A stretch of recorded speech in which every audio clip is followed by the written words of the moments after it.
हरिः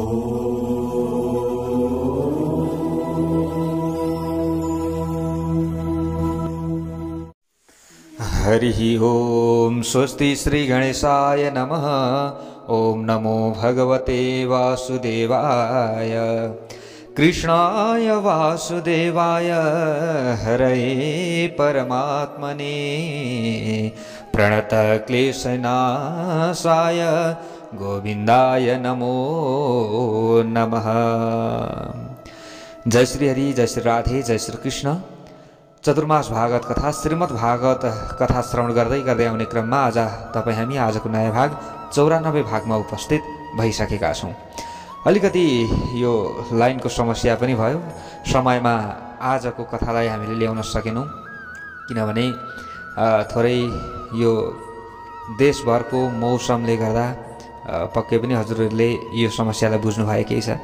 लगातार हेर्नुहोस् त कति दिन पानी पर्यो, समस्या पनि भयो। अब रै पनि हामीले नछुटाउने भन्ने हिसाबले अगाडि बढ्दाखेरि पनि अब अलिकति छुट्न त छुट्दैन। आज बिहान आउने जुन कथा थियो यो हामीले बेलुकाको समयमा भए पनि हजुरहरू समक्षमा राख्ने प्रयत्न गरेका छौँ।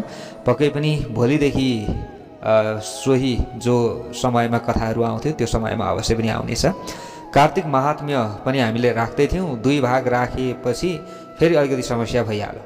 अहिले हामी अलिकति पहाडी क्षेत्रमा पनि छौँ, त्यो कारणले गर्दा अलिकति समस्या भएको हो। अब काठमाडौँ फर्किसकेपछि फेरि पुनः हामी पहिलेकै अवस्थामा आइहाल्छौँ। 2-4 दिन अलिकति केही समस्या छ अझै पनि, नेटको समस्या, कहिले लाइनको समस्या, कहिले के को समस्याले गर्दा अलिकति समस्या भयो। त्यो अवश्य पनि हामीले बुझ्ने नै छौँ र भगवानले चाहनु भयो भने हामीले जसरी भए पनि भगवानका गुणानुवाद आदिलाई हामीले श्रवण गर्ने नै छौँ। हामीले चाह्यौँ भगवानले पुर्याउनुहुन्छ हो प्यारो भक्त भागवतहरू। त्यसैले हामीले अब फटाफट अगाडि बढिरहेका छौँ र अगाडि बढी नै रहन्छौँ। विशेष हामीले श्रवण गर्दै थियौँ, रास पञ्चाध्यायी भनेर भन्ने गरिन्छ। हामीले श्रवण गर्दै गर्दै आउने क्रममा विशेषतः श्रवण गर्दै गर्दै पनि आयौँ। जुन रास पञ्चाध्यायी 29 अध्यायदेखि 33 अध्यायसम्म 10औं स्कन्धको यो 5 अध्यायलाई रास पञ्चाध्यायी भनिन्छ। श्रीमद् भागवत भगवान श्रीकृष्णको प्रत्यक्ष वाङ्मय मूर्ति हो भने 10औं स्कन्ध त्यसको पनि हृदय हो, हामीले यसरी बुझ्नुपर्ने हुन्छ हो प्यारो भक्त भागवतहरू। त्यसमा पनि रास लीलाका यी 5 अध्यायहरू छन् नि, 5 प्राण समान रहेका छन्। यो अवश्य पनि हामीले बुझेका छौँ र हजुरहरूले त झन् कति सुन्नुभएको छ कथाहरू होइन। हामीले भनेका मात्रै होइन, अरूहरूले भन्नुभएका कथाहरू पनि सुन्नुभएको छ। हामीले भने भन्दा अरूले भनेका कथाहरूमा अझ रस पनि हजुरहरूले प्राप्त गर्नुभएकै छ पक्कै पनि। हामीले त्यस्तो ठानेका छौँ, मैले त्यस्तो ठानेको छु। यो मैले त के छ र एउटा रेकर्ड रूपमा हजुरहरू समक्षमा राखेको छु र पनि हजुरहरूले एकदम भक्तिपूर्वक ध्यानपूर्वक श्रवण गरिराख्नु भएको छ र एकदम मायाको साथमा हजुरहरूले हामीलाई साथ दिइराख्नु भएको छ, माया दिइराख्नु भएको छ। यी 5 अध्यायहरूमा भगवान र उहाँका सर्वश्रेष्ठ भक्तहरूबीच भएको प्रेमको उत्कर्ष प्रकाशित भएको छ। विशेषतः रास शब्दको व्युत्पत्ति गर्दै आचार्यहरूले बताउनु भएको छ रसानाम समूह रसः, अर्थात् रसहरूको समूहको नाम नै के हो?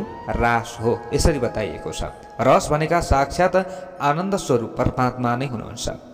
रसो वैसः भनेर यसरी तैत्तरीयोपनिषदमा यसरी बताइएको छ।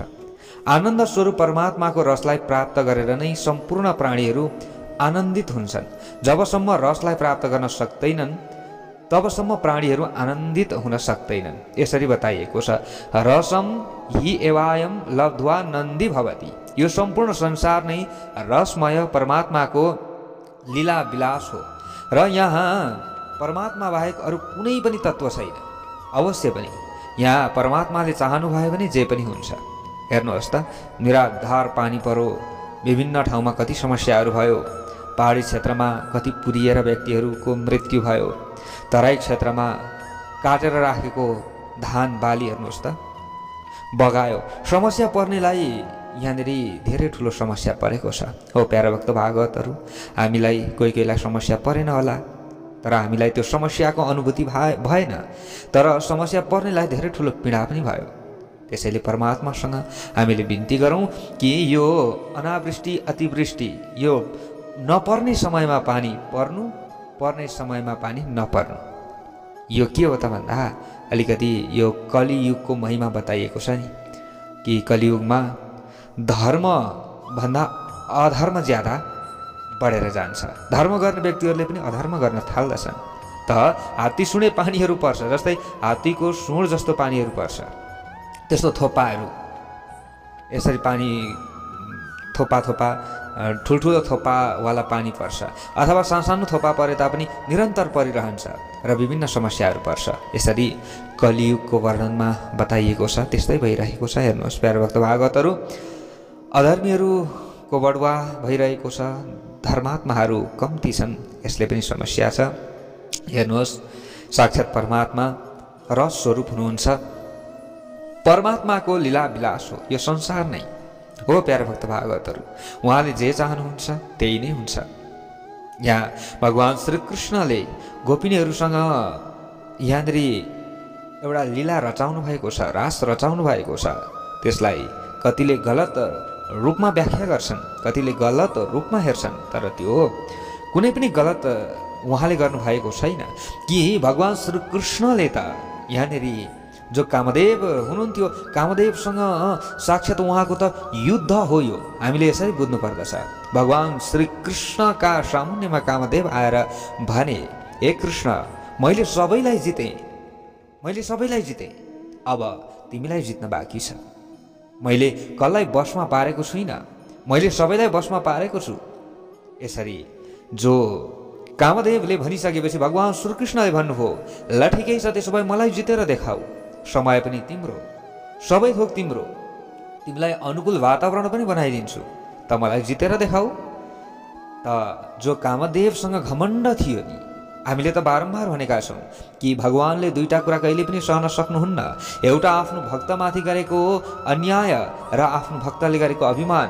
जो कामदेव थिए, कामदेव पनि भगवानका भक्त त थिए, तर उनमा अभिमान आयो कि यति साह्रो अभिमान आयो कि हे कृष्ण, मैले त सबैलाई जितेको छु, तर अब जित्न तिमीलाई बाँकी छ, तपाईँलाई बाँकी छ अब जित्न। त भगवान् श्रीकृष्णले भन्नुभयो त्यो समयमा, ल मलाई जितेर देखाऊ। त त्यो समयमा अब यसरी भगवानले वातावरण सही भइसकेपछि गोपिनीहरूका साथमा उहाँले त्यहाँ लीला गर्नुभयो। कामदेवले आफूले चलाउन सक्ने बाणहरू सबै चलाए, तर भगवान एक इन्च पनि विचलित हुनुभएको छैन। जब जब गोपिनीलाई अभिमान आयो प्यारो भक्त भागवतहरू, तब तब भगवान त्यहाँबाट अन्तर्ध्यान पनि हुनुभएको छ। हामीले यो कथा पनि त सुन्यौँ नि, होइन र? सुन्यौँ हो, हामीले यसरी बुझेका छौँ। र जो उनी परमात्मा नित्य ज्ञान एवं आनन्द स्वरूप हुनुहुन्छ भन्दा अब त्यही आनन्द रूप तत्त्वबाट नै जगतको उत्पत्ति भएको हो भन्ने कुरा यसरी तैत्तिरीयोपनिषदमा बताइएको छ। आनन्दात् ह्येव खल्विमानि भूतानि जायन्ते। सम्पूर्ण प्राणीहरू आनन्दबाट नै उत्पन्न हुन्छन्, त्यही टिक्छन् र अन्त्यमा त्यही गएर लीन पनि हुन्छन्। यसरी आनन्दबाट उत्पन्न भएको हुनाले नै सबै प्राणीहरूलाई त्यो परम आनन्द प्राप्त हुने स्वाभाविक चाहना पनि हुन्छ। व्यक्तिले आनन्दित अथवा आनन्द नहोस् भन्ने चाहँदैनन्, जहाँबाट भए पनि आफूलाई आनन्द होस् यही चाहन्छन्। तर व्यक्तिले सुख पनि चाहन्छ, होइन? दुःख कसले चाहन्छ? दुःख नचाहँदै पनि हुन्छ, सुख चाहँदै पनि हुँदैन। हेर्नुहोस्, व्यक्तिले आनन्द नै चाहन्छ जताबाट पनि। त्यही परम आनन्दको मात्र, हेर्नुहोस्, त्यही परम आनन्दको मात्रा या थोरै अंशलाई पाएर संसारमा आनन्द अंश रहेको हुन्छ। त्यसैले जिज्ञासु, विरक्त र जो ज्ञानी भक्तहरू साक्षात् परमात्मालाई नै प्राप्त गर्न खोज्दछन्। यो जो परमानन्द एकदम निरन्तरको साधनाबाट आफ्नो हृदयभित्र प्रकट हुने पूर्णताको अनुभूति हो। हामीले यसरी बुझ्नु पर्दछ।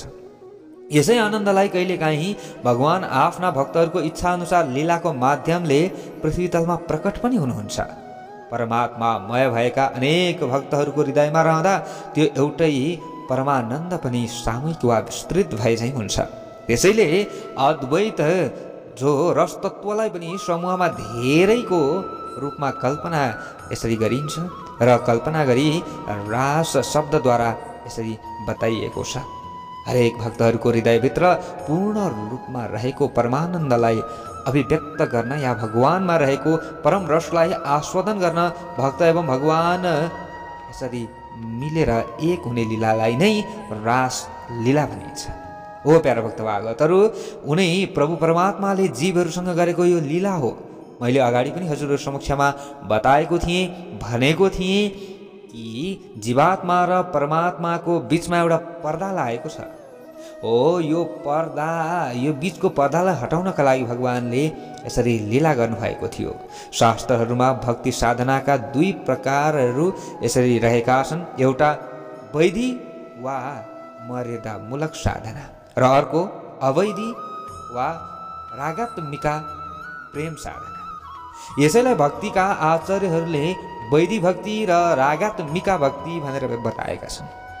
वैधि भक्तिमा सम्पूर्ण शास्त्रीय एवं लौकिक मर्यादाहरूको पालन अनिवार्य हुन्छ, तर रागात्मिका भक्तिमा मर्यादा एवं नियमका भावहरू आन्तरिक प्रेम सम्बन्धका बाधक हुन पुग्दछन्। वैधि भक्तिका साधकले ईश्वरलाई सर्वगुण सम्पन्न परमात्माको रूपमा चिन्दछ र उहाँको पाउमा समर्पित पनि हुन्छ भने रागात्मिका भक्तिको साधक चाहिँ परमात्मालाई केवल आफ्नो आन्तरिक प्रेमीको रूपमा चिन्दछ र उहाँलाई आफ्नो अङ्गालोमा कस्न खोज्दछ। हो प्यारा भक्त भागवतहरू, यसमा परमात्मामा रहेको ईश्वरीयताको स्फुरण हुँदैन, केवल प्रेमको मात्र स्फुरण हुन्छ। गोपिनीहरू यस्तै रागात्मिका भक्तिका साधकहरू थिए। हामीले यसरी बुझ्नुपर्दछ प्यारा भक्त भागवतहरू। यी धेरै कुराहरू रहेका छन् यहाँनिर बताउन थाल्दा। हेर्नुहोस्, यसरी भगवानले रास लीला रचाउनु भएको छ। अगाडि गएर सुदर्शन र शङ्खचूडको सद्गतिको कथा प्रसङ्गहरू रहेको छ। यसरी बताइन्छ, एकदा देवयात्रायां गोपाला जात कौतुकः अनोभिरनडुद्युक्तै प्रययुस्ते विकावनम्। एक पटक अब भगवान पशुपतिको पूजाको अवसरमा कौतूहलवश गोपालहरू गोरु नारिएका गाडाहरूमाथि चढेर अम्बिका वनमा गए। अब त्यहाँ के भयो त भन्दा तत्र स्नात्वा सरस्वत्यां देवं पशुपतिं विभुं आनरचूरर्हणैर्भक्त्या देवीं च नृपतेऽम्बिकाम्। यहाँनिर सुखदेवजीले राजा परीक्षितजीलाई बताउँदै हुनुहुन्छ, हे राजा परीक्षित, जब अम्बिका वनमा गए सबै, यसरी अम्बिका वनमा त्यहाँ गएर उनीहरूले सरस्वती नदीमा स्नान गरे र अनेक पूजा सामग्रीहरूद्वारा सर्वव्यापक भगवान पशुपति अनि जगदम्बिका पार्वतीलाई भक्तिपूर्वक पूजा गरे। त्यस पछाडि के गरे त? ती महाभाग्यशाली नन्द सुनन्द आदि गोपहरूले भगवान पशुपति हामीसँग प्रसन्न हुनुहोस् भन्ने इच्छाले ब्राह्मणहरूलाई गाई, सुन, कपडा, मह र मिठाईहरू पनि यसरी दान गरे उनीहरूले। अनि उनीहरू व्रत बसे उनीहरूले त्यस पछाडि र व्रत लिएर जल मात्र पिएर त्यो रात त्यही सरस्वती नदीकै तीरमा उनीहरू बसे। अब त्यस पछाडि के भो? कसिन महानहिस तस्मिन् विपिनेति बुभुक्षितः। त्यही वनमा असाध्यै भोकाएको ठुलो एउटा के रहेछ? अजिगर रहेछ प्यारा भक्त भागवतहरू। अब त्यहीँ बसे उनीहरूले व्रत लिए, सबै अब त्यहाँ गर्नुपर्ने कार्यहरू सबै गरे र त्यो रात उनीहरू त्यहीँ बसेका थिए। प्यारा भक्त भागवतहरू, एउटा बडे मानको अजिगर थियो। संयोगले नन्द नजिक आइपुगेको त्यो अजिगरले नन्दलाई समात्यो। नन्द भने नन्द बाबा, यानि कि भगवान श्री कृष्णका जो पालक हुनुहुन्थ्यो नन्द बाबा। प्यारा भक्त भागवतहरू, सचुक्रोशाहिनाग्रस्तः कृष्ण कृष्ण महानयं सर्पो मां ग्रसते तात प्रपन्नम परिमोचय। अजिङ्गरले समातेपछि नन्दले हे बाबु कृष्ण मलाई ठुलो अजिङ्गरले समात्यो। चिच्याउनु भयो नि त नन्द बाबा, हे कृष्ण मलाई अजिङ्गरले समात्यो, कहाँ गयो नि बाबु? यसरी नन्द बाबाले श्री कृष्णजीलाई पुकार्न थाल्नुभयो। शरणमा आएको मलाई यसबाट छुटाऊ भने यसरी कराउनु भयो नन्द बाबा। ए छोरा, ए कृष्ण कहाँ गयौ? अरू बेला त त्यत्रो ठुल्ठुलो कष्ट आदिबाट आफू पनि बाँच्यौ र अरूलाई पनि बचायौ, र आज मलाई पनि त्यही कष्ट परेको छ बाबु, तिमी कहाँ गयौ? नन्द बाबाले यसरी चिच्याउनु भयो। जब तस्य चाक्रन्दिनं श्रुत्वा गोपालः सहसोत्थितः। नन्द बाबाको चिच्याहाट सुनेर झटपट सबै गोपहरू उठे। हेर्नुहोस् प्यारा भक्त भागवतहरू, झटपट सबै गोपहरू उठे नि त। अब वरिपरि थिए सबै उठे, हतार हतार हेर्दाखेरि त अजिङ्गरले नन्द बाबालाई समाति राखेको छ हतार हतार। उनीहरूले पनि त्यस्तो दृश्य देखिसकेपछि हडबडाए र उनीहरूले त्यो अजिङ्गरलाई अगुल्टाले हिर्काउन थाले। पहिलो पटक उनीहरूले त्यस्तो दृश्य देखे र अब आगो बालेका रहेछन्, वरिपरि आगो बालेर उनीहरू सुतेका थिए। त अब त्यही अगुल्टाले उनीहरूले हिर्काउन थाले। अगुल्टोहरूले पोलिएको भए पनि अजिङ्गरले नन्द बाबालाई छाडेन। फेरि हेर्नुहोस् है प्यारो भक्त भागवतहरू, छाड्दैन त अजिङ्गरले। त्यही बेला यदुहरूका रक्षक भगवान् श्रीकृष्ण आइपुग्नु हो। प्यारो भक्त भागवतहरू आइपुग्नु भयो र त्यसलाई आफ्नो पाउले छोइदिनु मात्र भएको थियो। हेर्नुहोस् अब के भयो, कस्तो हो त्यहाँनिर विचित्रको लीला भयो। भगवान्ले यसो छोइदिनु मात्र भएको थियो, केले? त्यही पनि पाउले। भगवानको श्रीयुक्त दिव्य चरणको स्पर्श पाउने बित्तिकै सबै पाप नष्ट भएको। त्यसले तत्काल नै अजिङ्गरको शरीरलाई छोड्यो र विद्याधरहरूद्वारा सेवा गरिएको दिव्य रूप त्यसले प्राप्त गर्दो भयो। भेजे सर्पवपुर हित्वा रूपम विद्याधरार्चितम। यसरी उसले आफ्नो रूपलाई छोड्यो र विद्याधरहरूद्वारा के एकदम सेवित भएको दिव्य रूपलाई उसले पनि धारण गर्यो, अथवा उसले पनि विद्याधरको रूपलाई धारण गर्यो, अथवा विद्याधरहरूद्वारा सेवित भएको उसले त्यस्तो दिव्य रूपलाई, जस्तै देवताहरूको जस्तो रूपलाई उसले धारण गर्यो। अब तम पृच्छ ऋषिकेश, पृच्छद ऋषिकेश। यहाँनिर झलझलकार शरीर लिएर निहुरिँदै आफ्नो अगाडि रहेको त्यो सुनको हार लगाइएको पुरुषलाई ऋषिकेश भगवान् श्रीकृष्णले सोध्नुभयो। अब बाबु तिमी को हौ? को हुनुहुन्छ तपाईँ? को भवान् परया लक्ष्म्याः रोचते भूतदर्शनः। सर्वश्रेष्ठ शोभाद्वारा युक्त अनि आश्चर्यमय देखिनु भएको छ त तपाईँ को हुनुहुन्छ? के कारणले विवश भएर यस्तो निन्दित योनिमा तपाईँ आउनुभयो? कथम जुगुप्सितामेतम गतिम वा प्रापितो वसः। के कारण हो यस्तो? यसरी सोधिसकेपछि अगाडि गएर त्यो जो अजिङ्गरको रूप धारण गरेको थियो पहिले, भगवान् श्रीकृष्णको पाउको स्पर्शले मात्र त्यसले देवताको अथवा विद्याधरको रूपलाई धारण गरेको थियो। त उसले भन्यो, अहम विद्याधरः कश्चित् सुदर्शनैति श्रुतः श्रिया स्वरूप सम्पत्या विमानेनाचरं दिशः। म सुदर्शन नाम गरेको विद्याधर हुँ। हे श्रीकृष्ण, म आफ्नो सुन्दर रूप र वैभवले युक्त भएर विमानमा चढेर दिशा विदिशामा घुम्ने गर्दथे। म के कारणले गर्दा यस्तो अजिङ्गर बने त? त्यो मैले बताउँदैछु। हे भगवान्, हे ईश्वर, हे उद्धारक, हे करुणाका सागर, हे प्रभु, सुन्दर रूपको घमण्ड भएको थियो मलाई। मेरो रूप यति सुन्दर थियो कि यति सुन्दर थियो, त्यो रूपको घमण्ड थियो मलाई। र रूपको घमण्ड भएकाले मैले अंगिरा गोत्रीय एकदम नराम्रा क्रूप ऋषिलाई मैले गिज्याउँदो भएँ। त्यो ऋषि कस्तो हुनुहुन्थ्यो त भन्दा कुरूप हुनुहुन्थ्यो। यानि कि रूप त थियो तर खराब रूपवाला उहाँ हुनुहुन्थ्यो।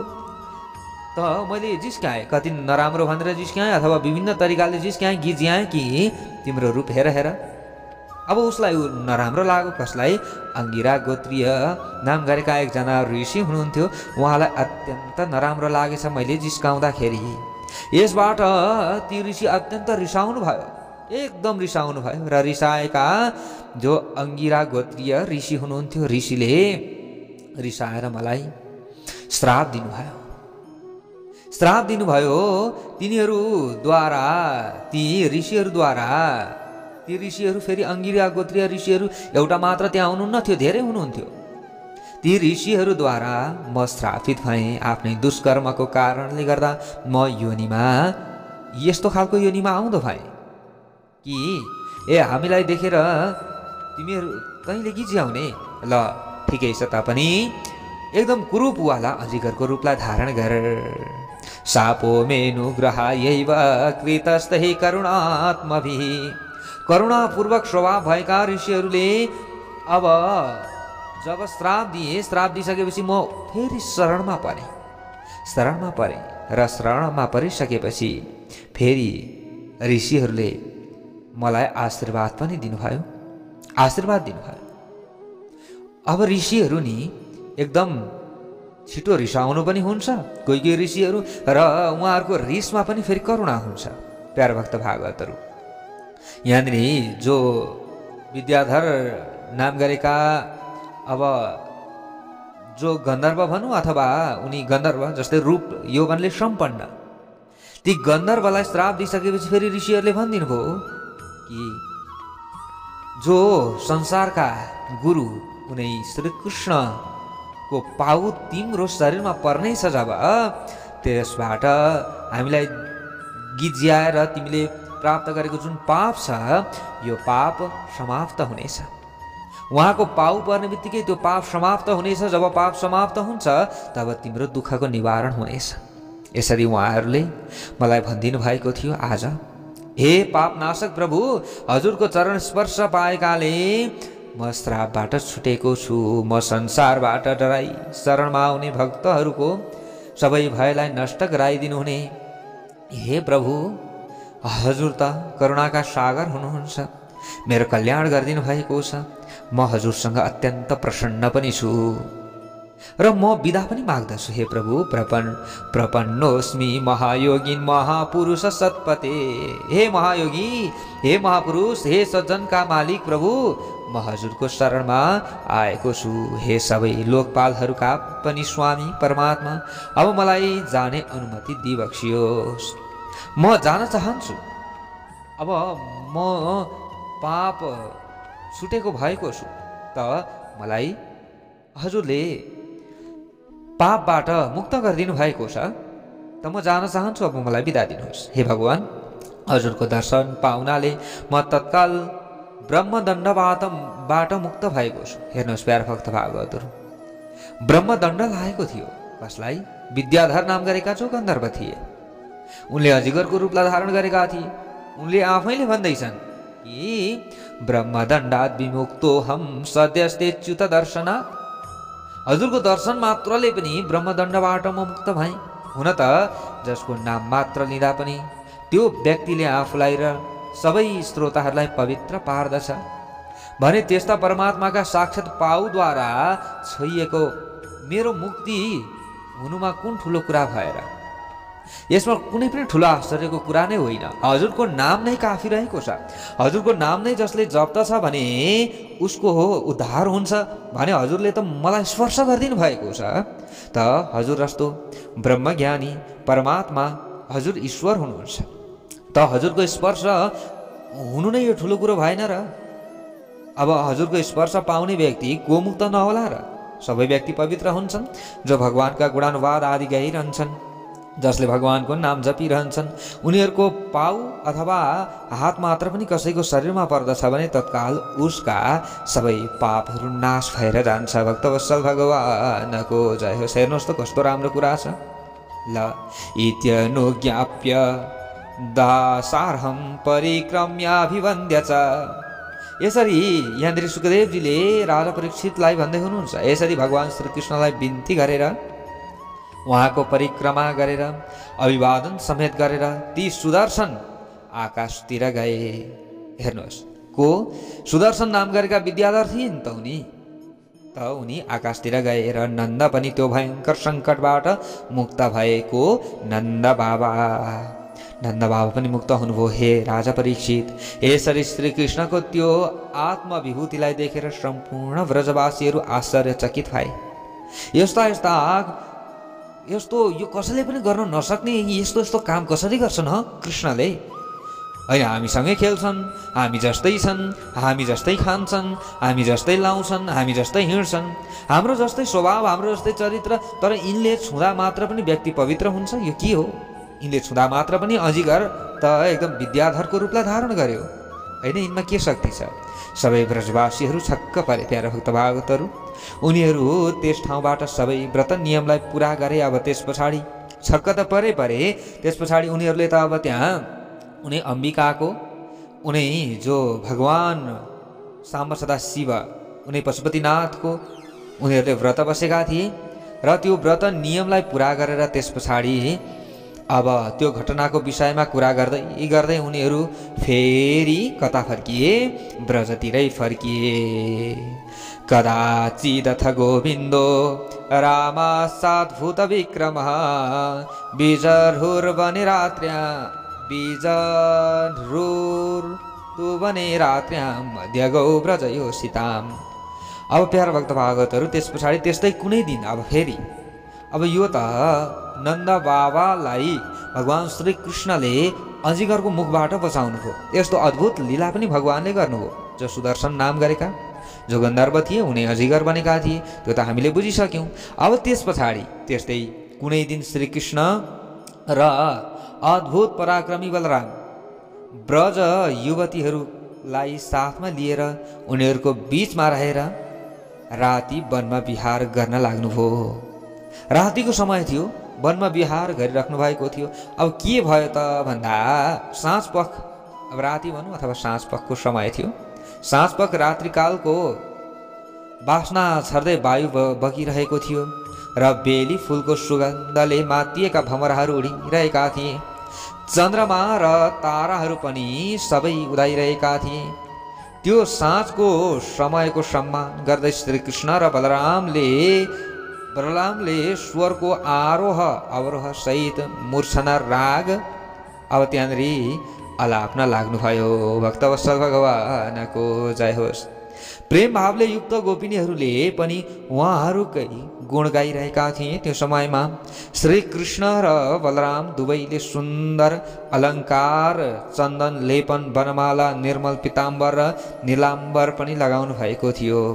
उहाँहरूले सबै प्राणीहरूको कानलाई र मनलाई पनि आनन्दित गर्ने अब गीत गाउन लाग्नुभयो। भक्तवत्सल भगवानको जय हो। सुखदेवजीले अगाडि गएर राजा परीक्षितजीलाई भन्दै हुनुहुन्छ, गोप्यस्तद गीतमाकर्ण्यं मूर्छिता नाविदन नृपः।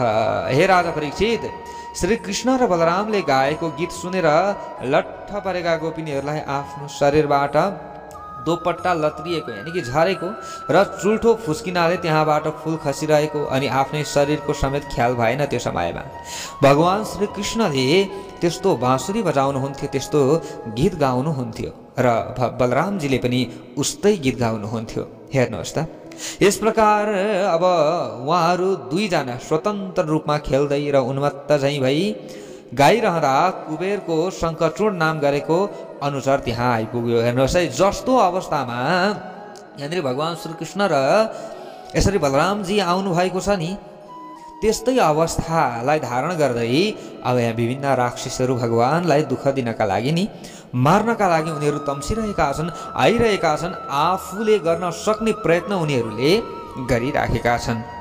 तयोर निरीक्षतो राजं स्तन्नाथं प्रमदाजनं क्रोशन्तं कालयामास दिशुति च्याम सङ्कितः। हे राजा परीक्षित, यहाँ सुखदेवजीले अगाडि गएर भन्दै हुनुहुन्छ, निर्भीक त्यस शङ्खचूडले श्रीकृष्ण र बलरामलाई आफ्ना रक्षक मान्ने रोइरहेका ब्रज युवतीहरूलाई उहाँहरू दुईजनाले हेर्दा हेर्दै, हेर्नुहोस् है प्यारा भक्त भागवतहरू, हेर्दा हेर्दै नै उत्तर दिशातर्फ लैजान थाल्यो। अब त्यहाँनिर अब ब्रज गोपीहरू पनि आएका थिए, ब्रज युवतीहरू आएका थिए। त भगवान् श्रीकृष्णका गीतहरूलाई सुन्नका लागि उनै बलरामजीका गीतहरूलाई सुन्नका लागि त त्यो समयमा अब यी युवतीहरूलाई चाहिँ शङ्खचूडले हेर्नुहोस् है उत्तरा पन्थतिर यानि कि उत्तर दिशातिर लैजान थाल्यो। धमाधम लाँदै लुकाउँदै गर्दैछ। ती डाकाद्वारा जसरी डाकाद्वारा लुटिएका गाईहरू कराउँछन् नि त्यसै गरी श्रीकृष्ण र बलरामका प्रिया गोपिनीहरू अब त्यो समयमा उनै प्रिया गोपिनीहरू पनि कराउन थाले। हे कृष्ण, हे बलराम भन्दै चिच्याउन थाले। उनीहरूले एकदम चिच्याइरहेका थिए। यो देखेर ती दुई भाइ जो भगवान् श्रीकृष्ण हुनुहुन्थ्यो, बलरामजी हुनुहुन्थ्यो, त्यो शङ्खचूडको पछि दौडन थाल्नुभयो। अब हेर्नुहोस् है प्यारा भक्त भागवतहरू, कहिलेकाहीँ हामीले देख्छौँ नि भिलेनले जस्तै कोही चाहिँ हिरोइनलाई लुटेर लगिरहेको हुन्छ, त्यस्तै यहाँनिर यो शङ्खचूड नाम गरेको एउटा भिलेन आयो कि त्यसले पनि अब व्रज युवतीहरूलाई अपहरण गर्दै लान थाले। त दुई भाइ दाजुभाइ झटपट उठेर शङ्खचूडको पछि दौडँदै खेलाउँदै अगाडि बढ्नुभयो। बेगवान श्रीकृष्ण र बलराम दुवैले अब यहाँ भन्न लाग्नुभयो, ए नडराओ, ए ब्रज युवतीहरू हो नडराओ भन्ने अभय वचन पनि दिनुभयो उहाँहरूले। र यस्तो अभय वचन दिँदै सालको रुखलाई हातमा लिएर वेगपूर्वक दौडनु भयो। विशाल नि सालका रुखहरूलाई खेल्दै वेगपूर्वक अगाडि बढ्नुभयो। छिट्टै नै त्यो अधम यक्षलाई समात्नका लागि उहाँहरू झटपट यक्षको त्यो अधम जो राक्षस थियो शङ्खचूड त्यसको छेउमा पुग्नुभयो। भक्तवत्सल भगवानको जय होस्। त्यो मूर्ख शङ्खचूडले काल र मृत्यु आए चाहिँ श्रीकृष्ण र बलरामलाई एकै पटक आएको देख्यो। हेर्नुहोस्, अब म मर्छु भन्ने उसलाई लागिसक्यो। यसबाट चिन्तित हुँदै ती गोपिनीहरूलाई छाडेर अब साथसाथमा गोपिनीहरूलाई लिएर भागियो भने त झन् ढिलो हुन्छ। त झटपट गोपिनीहरूलाई छोडेर जो शङ्खचूड थियो, शङ्खचूड हतपत्त अगाडि भाग्न थाल्यो। आफ्नो ज्यान बचाउने इच्छाले उसलाई डर लाग्यो नि त, भाग्दैछ अगाडि। तमन्वधात गोविन्दो कि यहाँनिर भनियो शिरको मडी हेर्ने इच्छाले भगवान् श्रीकृष्ण त्यो दुष्ट जता भाग्दछ नि त्यतै त्यसलाई पछ्याउँदै जानुभयो। प्यारा भक्त भागवतहरू, बलराम चाहिँ गोपिनीहरूको रक्षा गर्नका लागि त्यहाँनिर उहाँले योजना मिलाउन थाल्नुभयो। यानि कि बलरामजीले गोपिनीहरूको रक्षा गर्नु हो, भगवान् श्रीकृष्णले शङ्खचूडलाई मार्नका लागि जता त्यो दुष्ट भाग थियो त्यतै भगवान् अब अगाडि दगुर्न थाल्नुभयो।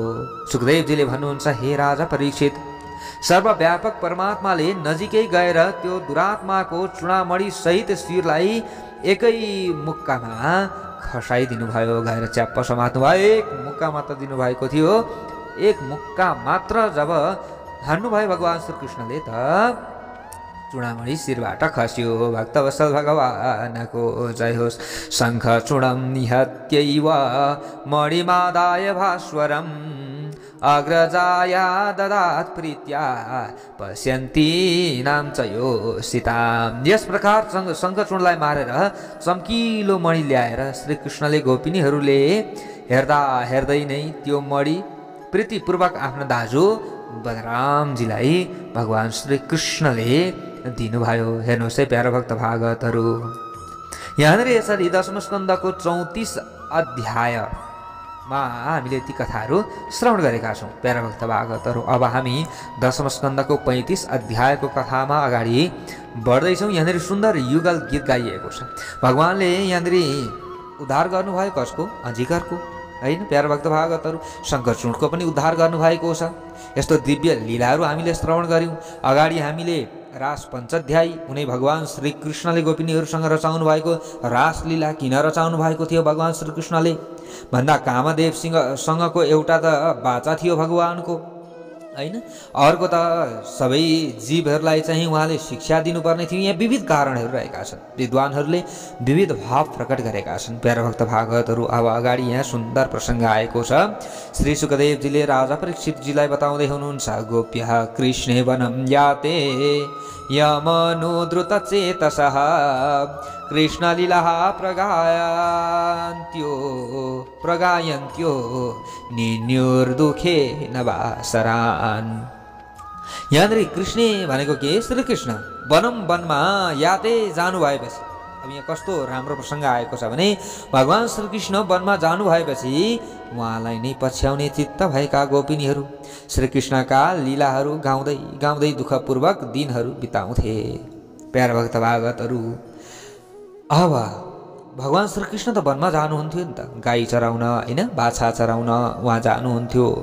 उहाँलाई नै सबै ब्रज गोपिनीहरूले पछ्याउँथे र श्रीकृष्णका लीलाहरूलाई सम्झिन्थे। भगवान् श्रीकृष्णले कस्ता कस्ता लीलाहरू गर्नुभएको थियो तिनै लीलाहरूलाई उनीहरूले गाउँथे, दुःखपूर्वक दिनहरू उनीहरूले बिताउँथे। हेर्नुहोस्, उनीहरूको त अब यस्तै अवस्था रहन्थ्यो कि भगवान् श्रीकृष्णसँग अनन्य प्रेम थियो। के परमात्मासँग अनन्य प्रेम? यसको मतलब भगवान् श्रीकृष्ण उनै ईश्वर, उनै परमात्मा होइन, उनै ब्रह्म हुनुहुन्छ। यस्तो प्रेम थियो गोपिनीहरूको। अब अगाडिको कथा प्रसङ्ग भोलि हामीले श्रवण गर्नेछौँ। भक्तवत्सल भगवानको जय होस्।